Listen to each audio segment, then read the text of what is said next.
우리가 고백하는 사도신경은 나는 전능하신 아버지 하나님 천지의 창조주를 믿습니다 라고 하는 고백으로 시작이 됩니다.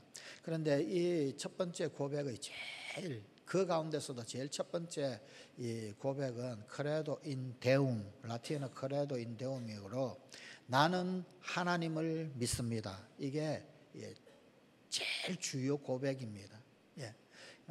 그런데 이 크레도 인 데움 그러면은 하나님을 믿긴 믿는데 하나님 외에는 다른 대책이 없는, 하나님 외에는 다른 답이 없는 하나님만을 믿습니다. 그런 의미가 강하다라고 말씀을 드렸습니다. 이게 뼈대되는 그 고백 가운데 붙은 것이 나는 하나님을 믿습니다. 그런데 그 하나님이 어떤 하나님인고 하니 그 하나님은 전능하신 아버지가 되신 분, 그리고 그 하나님은 하늘과 땅을 만드신 분, 즉 천지의 창조주 되신 분, 그런 하나님을 나는 믿습니다. 이런 고백이 우리가 사도신경으로 고백하는 첫 번째 문장의 이 의미입니다. 세분을 하게 되면 하나님을 믿는다. 하나님을 믿는데 그 하나님은 전능하신 아버지이시다. 전능하신 아버지를 믿는다. 그리고 그 하나님은 천지의 창조주이시다. 천지의 창조주이신 하나님을 믿는다. 이런 의미가 이 첫 번째 우리 고백 문장 가운데 들어 있습니다. 여기에서 하나님은 천지의 창조주이시다라고 하는 고백이 가운데 하늘은 천상계를 이야기합니다. 또 천상계라고 했을 때 이것은 사실은 그 의미적으로 볼 때는 초월계, 그 너머를 이야기하는 것입니다. 하나님은 초월하신 그 너머에 계신 그런 분이시다라는 겁니다. 그걸 만들어내신 분, 창조하신 분이십니다. 뿐만 아니라 땅은 우리가 살고 있는 이 물질계를 가리킵니다. 그리고 이 고백은 구약성경 창세기의 제일 첫 번째 말씀, 오늘 우리가 읽었던 말씀, 태초에 하나님이 천지를 창조하시니라, 바로 이 말씀을 근거로 하나님은 하늘과 땅의 창조주, 천지의 창조주이시다라고 하는 신앙 고백을 우리가 하고 있습니다. 자, 이 사실은 창조주 신앙은 그분의 문제가 아니라 이 사실 가만히 따져보게 되면 우리의 문제 혹은 나의 문제입니다. 하나님은 그렇게 하셨는데 내가 그걸 믿겠냐는 거예요. 하나님이 만드셨다라고 하는 것, 그걸 내가 믿을 수 있느냐? 이것은 우리의 문제이고 나의 문제입니다. 우리는 종종 이런 질문을 던지지 않습니까? 우리 생명의 기원은 어디에 있는가? 그리고 그 목적은 무엇인가? 내가 어디에서 와서 어디로 가는가? 내가 살아야 할 이유가 무엇인가? 도대체 무엇이 행복이란 말인가? 그러면서 아주 근원적인 그런 어떤 질문들을 우리 사람들이 종종 하지 않습니까? 이러한 인간의 가장 근본적인 질문에 대하여서 창조주 신앙, 창조주께서 만드셨다라고 하는 것, 이 창조주 신앙은 그 대답을 직접 혹은 아니면 간접적으로 제시를 합니다. 창조주 신앙의 핵심 메시지는 창세기 1장의 내용을 도외한 표, 이 그림으로 한번 보실까요? 그 표 안에 사실은 다 들어가 있습니다. 하나님은 온 우주 만물을 6일 동안 창조하셨다. 창세기 1장은 그렇게 소개를 하고 있는데 먼저 3일 동안은 창조물들을 위한 소위 터전을 마련을 하셨어요. 어떤 장을 만드셨다라는 것입니다. 그리고 또 나머지 3일은 그 터전 안에 들어가는 내용물, 창조물을 만드셨다라는 것입니다. 그래서 표의 왼쪽에 있는 것이 창조의 터전이고, 그리고 또 오른쪽에 있는 것이 바로 창조물입니다. 창조의 질서가 여기에 아주 잘 나타나 있습니다. 즉 첫째 날은 빛을 만드셨습니다. 그래서 우주 환경의 터전을 만드신 겁니다. 둘째 날은 궁창, 그리고 윗물과 아랫물, 바다를 만드셨고, 이 모든 것들은 결국은 생태 환경의 터전을 마련해 놓으신 것입니다. 그리고 세 번째 날에는 땅을 만드셨고, 그리고 땅에 여러 식물들이 나게 하셨죠. 이것은 소위 말하는 주거 환경을 하나님이 만들어 놓으신 것입니다. 그리고 난 다음에 넷째 날은 첫째 날의 저 터전의 내용물, 그 안에 들어갈 창조물들을 만드신 것입니다. 빛을 만들어 놓으셨는데 빛을 구성하는 해, 달, 별, 우주 환경의 그 내용물, 우주 환경의 그 구성물, 창조물들을 지어내셨습니다. 다섯째 날에는 생태 환경의 창조물, 다시 말하면 궁창과 바다의 다니는 새들, 물고기들 만드셨고, 그리고 셋째 날은 주거 환경, 즉 땅, 그리고 식물의 그 창조물, 내용물인 짐승을 만드셨습니다. 이렇게 삶의 모든 조건을 다 만들어 놓으셨어요. 그리고 난 다음에 그 다음에 저 모든 삶의 조건, 심지어 터전 그리고 창조물까지도 다 만들어 놓고 저 모든 삶의 조건들을 갖추신 이후 마지막에 그야말로 최후의 걸작인 인간을, 사람을 만드신 것입니다. 그래서 창조의 이 클라이맥스에 사람의 창조가 있었다라고 하는 것, 그리고 저 모든 창조는 결국은 사람을 향하여 진행이 되고 있다, 인간을 향하여 진행되고 있다라고 하는 것, 이것은 굉장히 우리에게 두고 깊이 생각해야 할 문제입니다.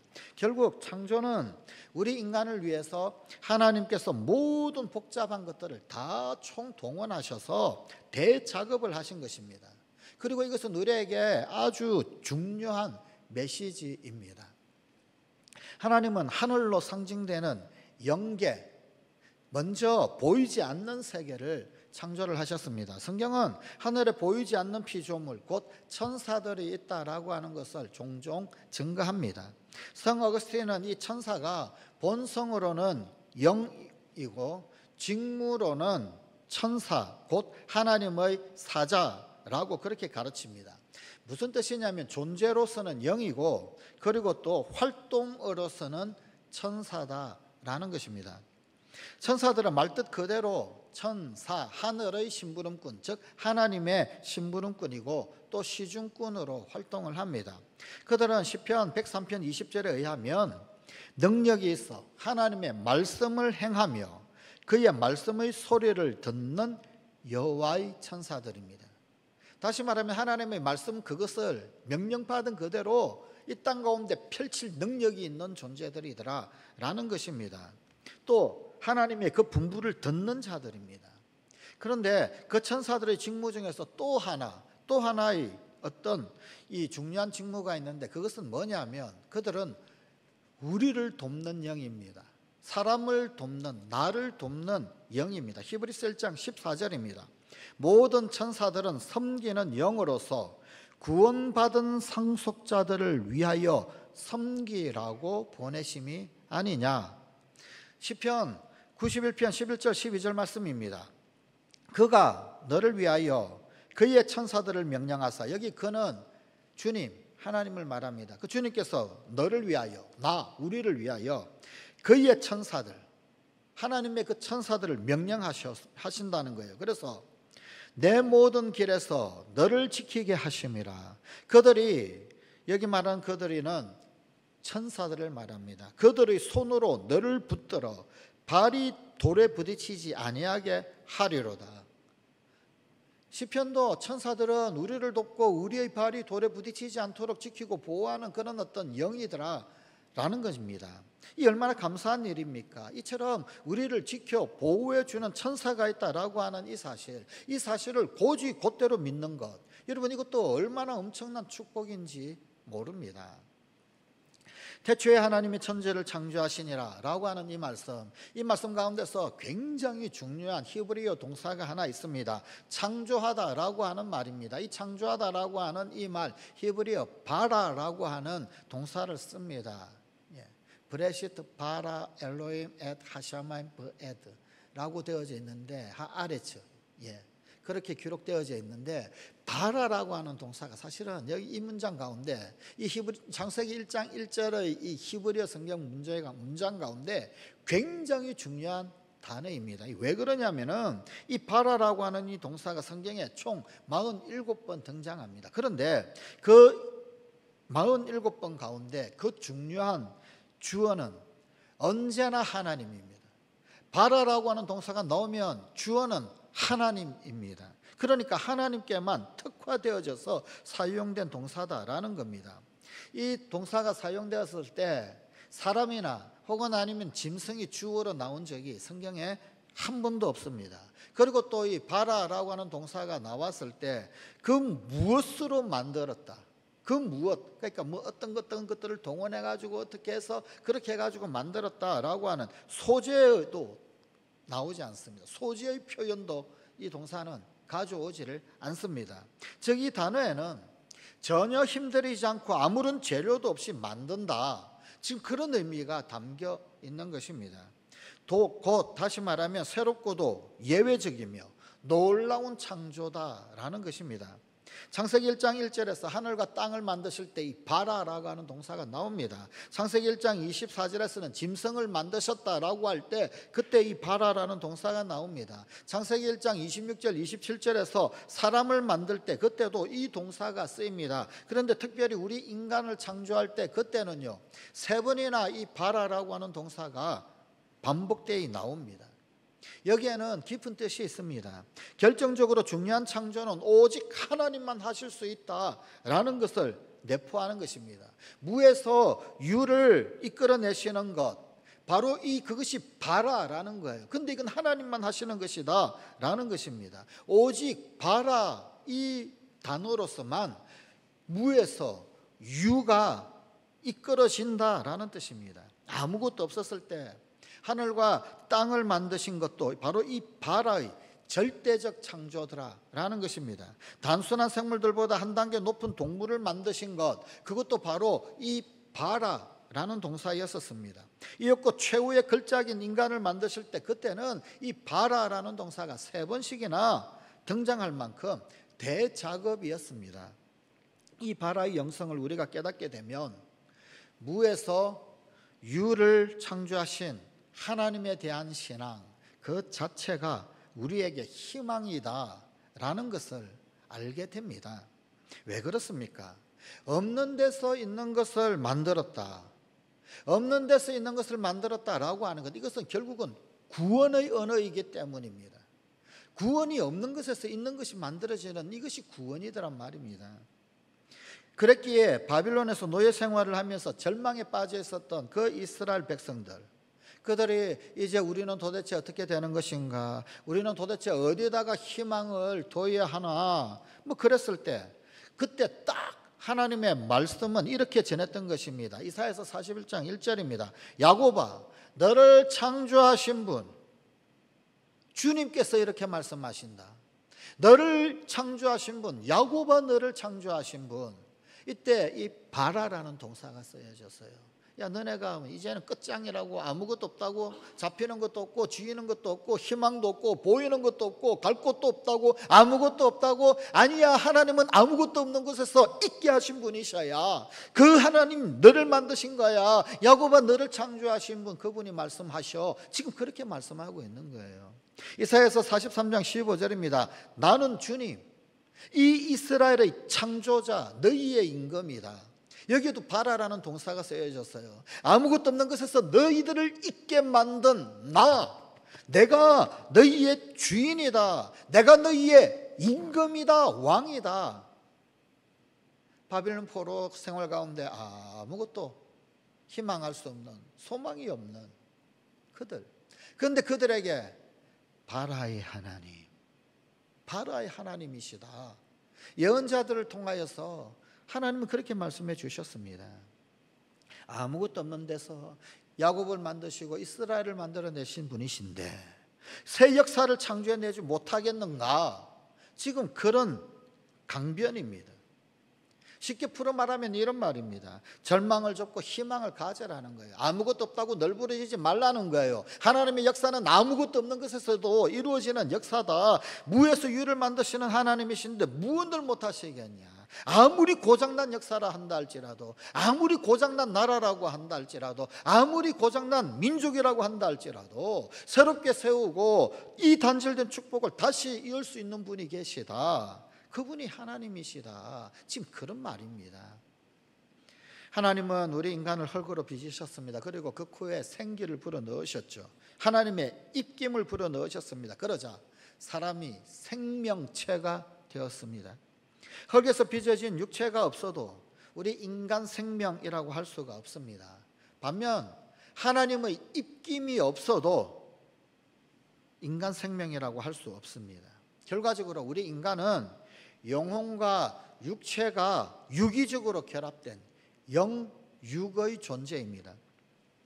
영육의 통일체로서 하나님은 하나님의 형상, 이마고 데이, 하나님의 형상을 우리 인간에게 넣어주셨고, 그래서 우리 인간은 하나님의 형상을 가집니다. 창세기 1장 27절입니다. 하나님이 자기 형상 곧 하나님의 형상대로 사람을 발아하시되, 남자와 여자를 발아하시고, 이것이 인간 창조의 본래 취지였었습니다. 여기 형상이라고 하는 말, 이 말 히브리어로 젤렘이라고 하는 말을 씁니다. 영어로는 이미지라는 말을 씁니다. 본래 본질, 속성이 닮은 것을 의미합니다. 우리가 하나님의 속성을 닮았다, 하나님의 본질을 닮았다, 그런 뜻입니다.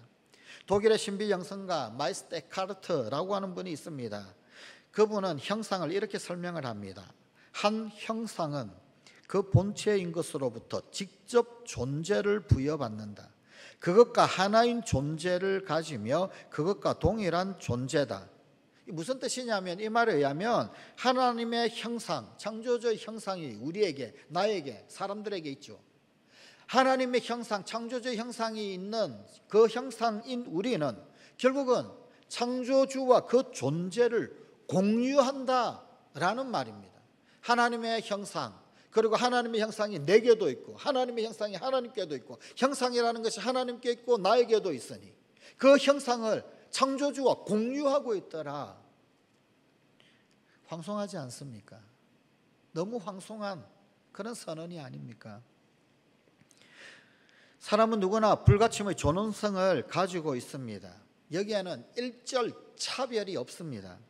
똑똑한 사람이나 바보스러운 사람이나 건장한 사람이나 혹은 아니면 어딘가 좀 불편한 사람이나 남자나 여자나 심지어 태어난 생명이나 태어나지 못한 생명이나 모두가 다 똑같은 존엄성을 가지고 있습니다. 왜냐하면 하나님의 형상을 따라서 지음받은 존재이기 때문입니다.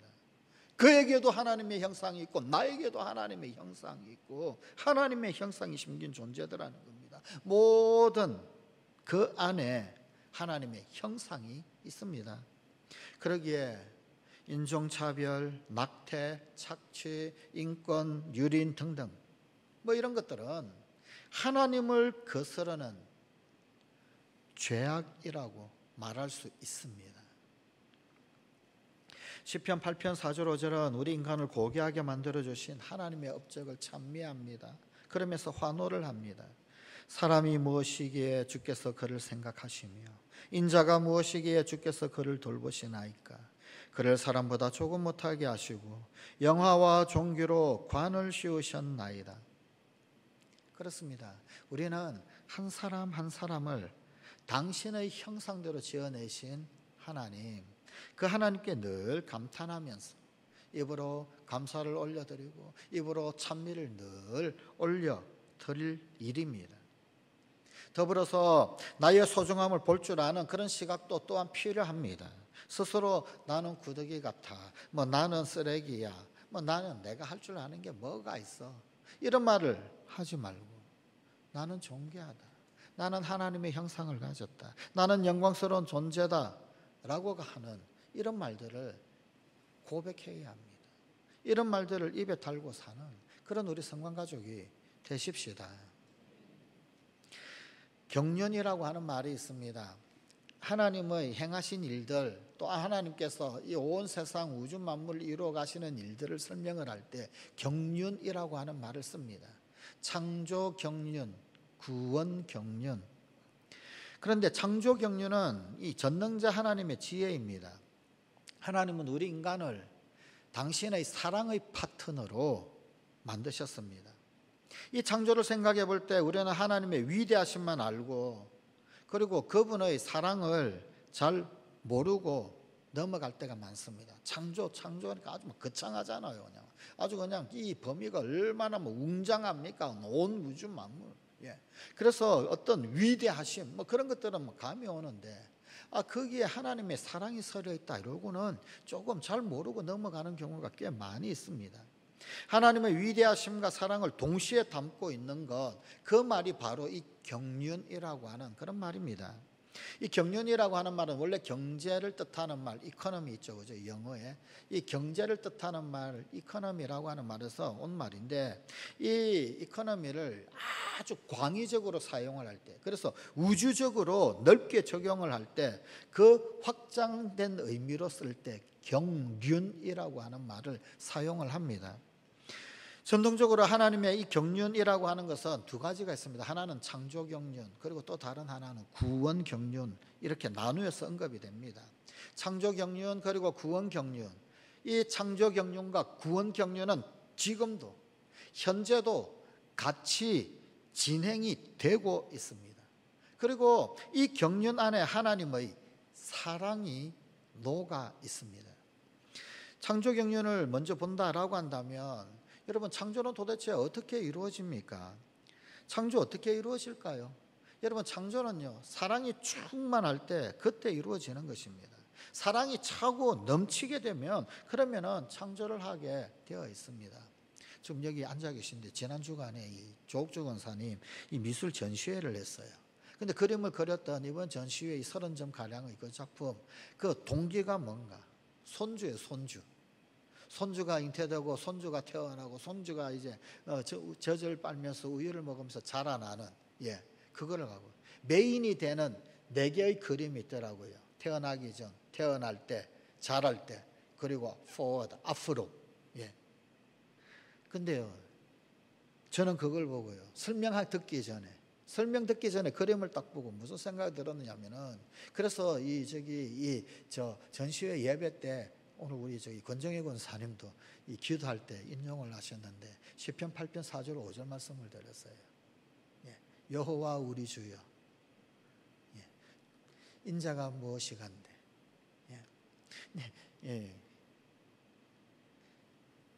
중간에 요게 창조, 태어나는 게 창조로 보였어요. 그림을 보는데 창조로 보이고요.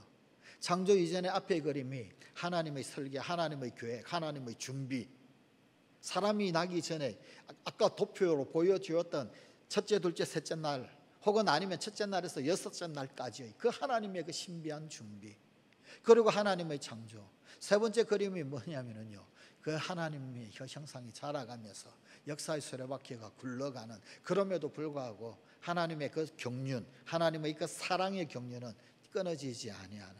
마지막 4번째 그림은요, 주님 다시 오실 것들을 사모하며 기다리는. 이 4번째 그림이 빈 의자가 보이더라고요.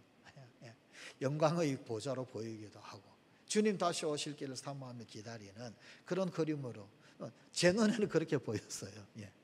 하여간 여러분, 경륜의 섭리, 그 시각에서 볼 때 그 경륜이라고 하는 것에는 하나님의 사랑이 담겨져 있고, 여러분, 모든 창조는요, 사실은 사랑이 가득 차게 될 때 창조가 이루어지는 겁니다. 손주를 보고 얼마나 즐거웠겠습니까? 얼마나 기뻤겠습니까? 그러니까요, 그림에 대한 어떤 그런 영감이 막 떠오르는 거예요. 그리는 거예요. 뭐 그림뿐만이겠습니까? 뭐든지 그렇습니다. 사랑이 차고 넘치게 되면 그러면 창조를 하게 되어져 있습니다. 연인이나 배우자에게 혹은 아니면 자녀에게 자꾸만 이것저것 만들어서 주는 모습을 생각해 보십시오. 사랑을 많이 가지고 있는 사람은요, 자꾸만 뭘 만들어 주고 싶습니다. 이것이 사랑의 속성입니다. 이처럼 하나님은 사랑으로 우리 인간을 창조하셨습니다.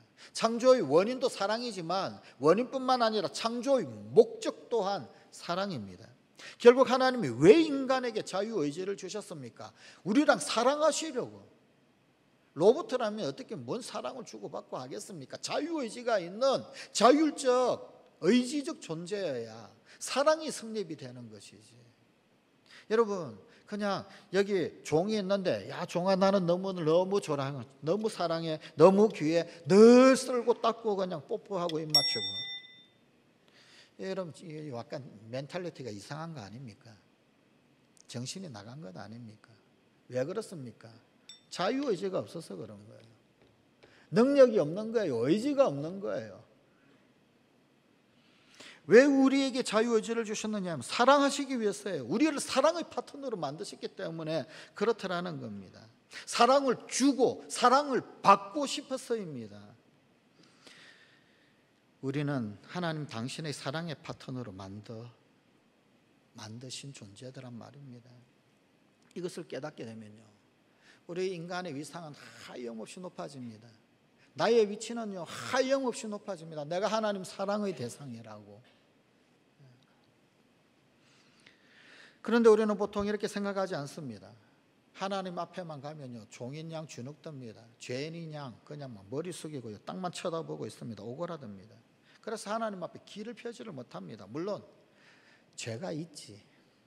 특히 죄를 많이 지은 사람은 아예 고개를 떨어뜨리고 들지를 못합니다. 그런데 당신 앞에 그저 엎드려 고개 들지 못하는 우리 죄인들에게 사랑의 하나님은 속삭이십니다. 고개를 들어라. 내 눈을 보아라. 야, 내가 너 머리통 보려고 너를 지은 것 아니야. 내가 너 머리통만 쳐다보려고 너를 지은 게 아니야. 나는 너와 눈을 마주치고 싶어서 너를 지어낸 거야. 우리 주님 그렇게 말씀하신단 말입니다. 나는 너랑 사랑을 주고받고 싶어서 그래서 너를 만들었단다. 그러니 하나님께 자꾸 머리통만 그렇게 보여드리지 마십시다.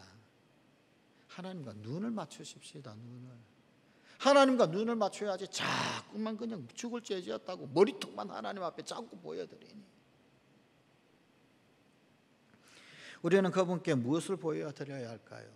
눈입니다. 눈을 보여드려야 합니다.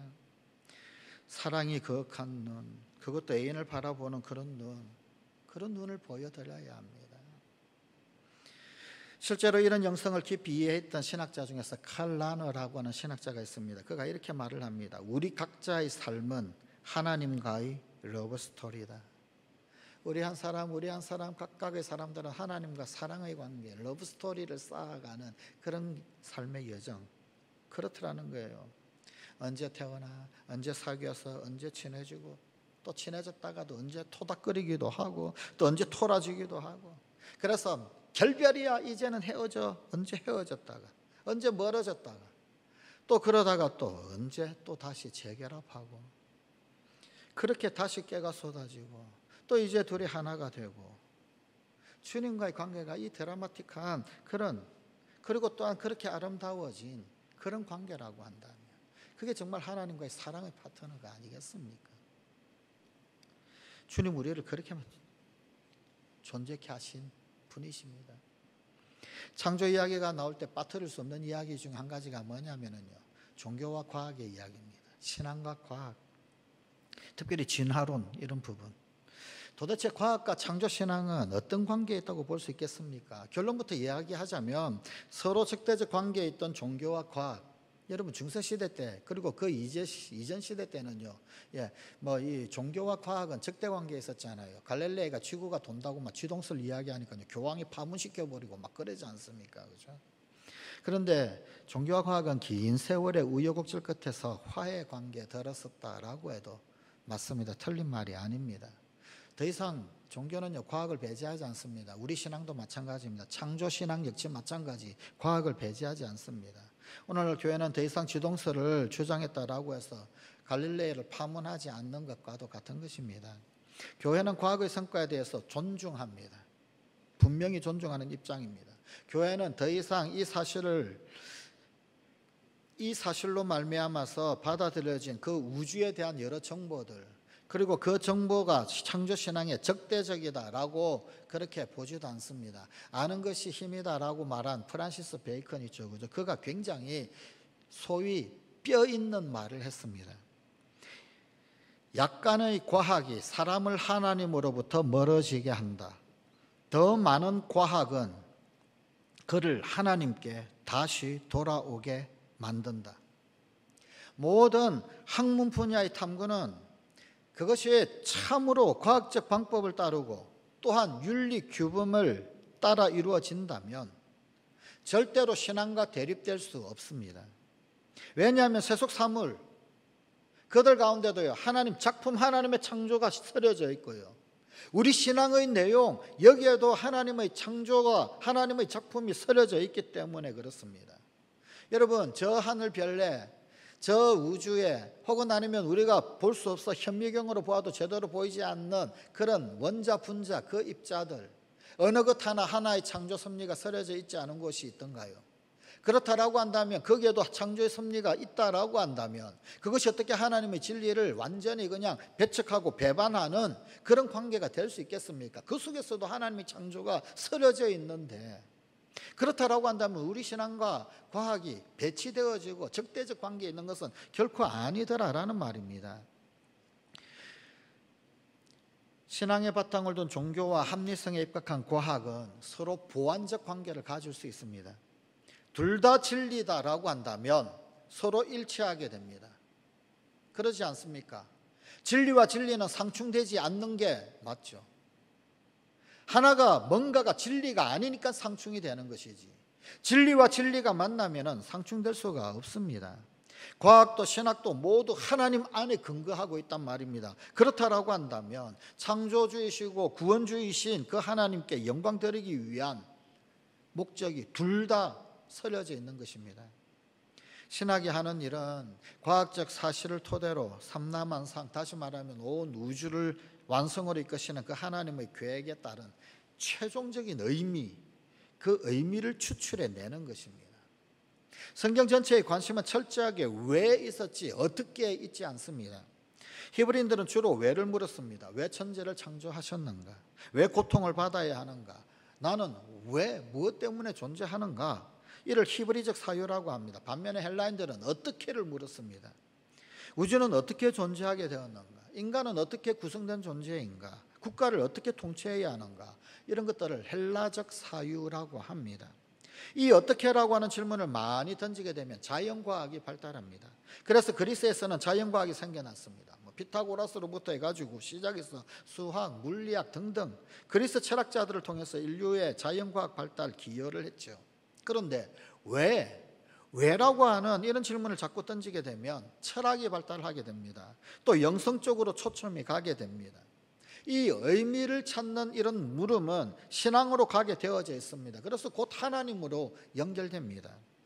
그래서 고통이 어떻게 발생했느냐, 고통이 어떻게 발생했느냐, 이 질문은 물리적 혹은 의학적 현상이 됩니다만, 고통이 왜 발생했느냐라고 하는 것은 삶의 문제가 됩니다. 그리고 또 영성이고 신앙이 됩니다. 성경은 유대인들에 의해서 쓰여졌죠. 그러니까 필연적으로 이 왜라고 하는 질문, 이 질문을 주로 기술을 하는 것으로 진행이 되어 있습니다. 그래서 오늘 우리가 보고 있는 창세기 1장이 창세기 1장도 사실은 어떻게라고 하는 사실을 설명하는 것처럼 보일지 모르지만 사실은 왜의 눈으로 읽어야 할 본문입니다. 왜라는 것을 사실은 설명을 하고 있는 것입니다. 그래서 우주의 기원이 하나님의 창조에 있다라고 하는 사실만 선언을 할 뿐 어떻게 창조되었는가라고 하는 과학적 질문에는 사실은 그렇게 큰 관심이 없습니다. 6일간의 창조에 대한 기록 역시 창조의 과정을 설명하고 있다라고 보기보다는 창조의 질서, 그 창조의 질서, 곧 왜 인간이 창조계의 그 절정에 놓여 있는가, 그것에 대한 설명이라고 보는 것이 더 합당할 것입니다. 결국 창세기는 시작에 대한 말씀입니다. 시작이 왜 중요한가 하면 이 시작이 결국은 중간을 끌고 그리고 중간을 지나가면 중간이 마지막을 결정하기 때문입니다. 첫 단추를 잘못 끼우면 마지막 단추까지도 다 잘못 끼우게 되는 것이죠. 그런데 첫 단추를 잘 끼게 되면 마지막까지 잘 맞아 떨어지게 되지 않습니까? 성경 창세기의 메시지는 1장 28절 말씀에 함축되어져 있습니다. 하나님이 그들에게 복을 주시며 하나님이 그들에게 이르시되 생육하고 번성하여 땅에 충만하라, 땅을 정복하라, 바다의 물고기와 하늘의 새와 땅이 움직이는 모든 생물을 다스리라 하시니라. 이 말씀은 하나님께서 모든 피조물에게 허락하신 태초의 축복입니다. 하나님이 첫 번째 축복 선언을 하신 말씀이 바로 이 말씀입니다. 그런데 중간에 이 말씀이 자꾸만 왜곡이 되는 겁니다. 2장을 지나고 3장을 지나고 5장을 지나고, 아담과 하와를 지나고 가인 아벨을 지나고 또 노아 홍수 시대를 지나가고 바벨탑 사건을 지나가면서 축복이 자꾸만 그냥 왜곡이 되는 거예요. 훼손되는 겁니다. 파괴되는 겁니다. 롤러코스터를 타기 시작합니다. 인간이 죄를 지으면서 그 축복의 메시지, 생육하고 번성하고 충만하라 라는 이 메시지를 자꾸만 갉아먹는 거예요. 놓쳐버리는 겁니다. 잃어버리는 겁니다. 하지만 놀랍게도 전능하신 하나님은 고집스럽게 이 축복을 쫓아가십니다. 고집스럽게 이 축복을 명하시면서 종국에는 창세기 마지막 장에까지도 이어집니다. 그래서 창세기 50장 요셉이 자신을 버린 그 형들에게 이렇게 말하도록 역사합니다. 창세기 50장 20절 말씀입니다.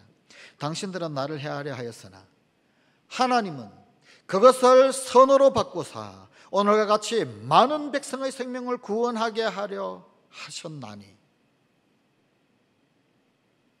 사람들은 자꾸만 해하는 거예요. 자꾸만 파괴하고 자꾸만 죄를 짓고 자꾸만 악을 쌓고 자꾸만 무너뜨려 버리는 겁니다. 그런데 하나님은요, 그걸 선으로 바꾸시더라는 거예요. 끝끝내 선으로 바꾸셔서 어떻게 해요? 오늘과 같이 많은 백성들의 생명을 구원하게 하셨다는 거예요. 그래서 끝끝내 생육하고 끝끝내 번성하도록 하나님의 집요한 추적, 하나님의 집요한 이 고집이 창세기 첫 장부터 창세기 끝장까지 관통하고 있다는 말입니다. 결국 창세기의 대단원에 이르도록 하나님의 그 첫 번째 축복 메시지, 그 첫 축복 메시지는 숱한 질곡을 관통하면서 면면이 이어져 온 것입니다. 이후에 우리 인간의 역사는 수많은 흥망성쇠를 거듭을 합니다.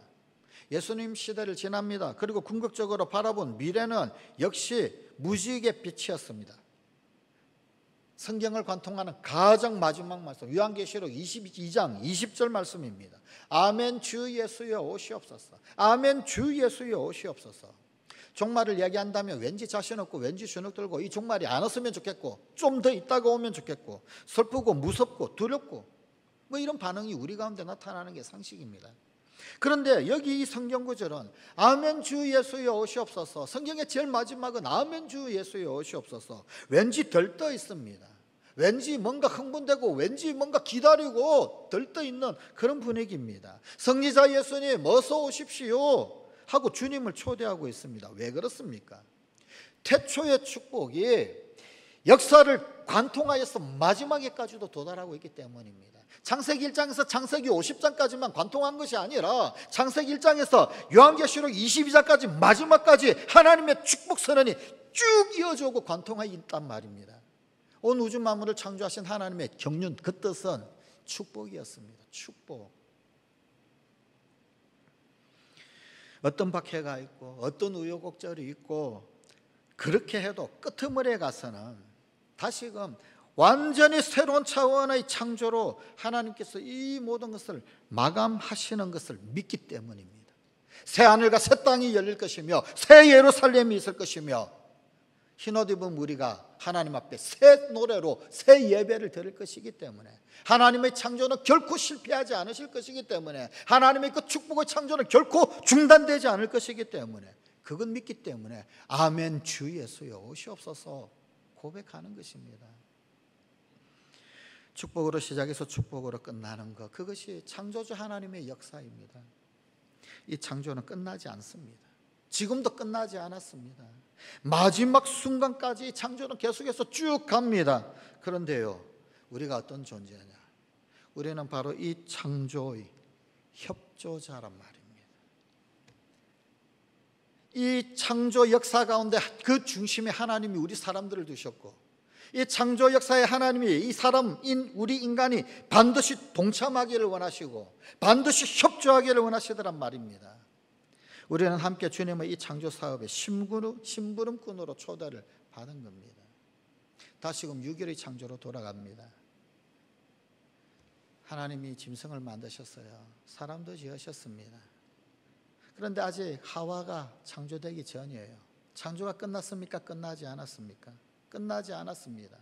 그런데 창조가 완료되기 전에 하나님이 아담에게 이렇게 이야기하십니다. 야, 네가 이름 부르는 대로 그 이름이 될 거야. 그래, 너는 별이라고 그래, 너는 해라고 그래, 너는 달이라고 그래. 아담이 부르는 대로 그 이름이 되어졌습니다. 뭘 의미할까요? 내가 너의 이름을 부르기 전에는 너는 하나의 몸짓에 지나지 않았다. 내가 너의 이름을 불러주었을 때 너는 나에게로 와 의미가 되었다.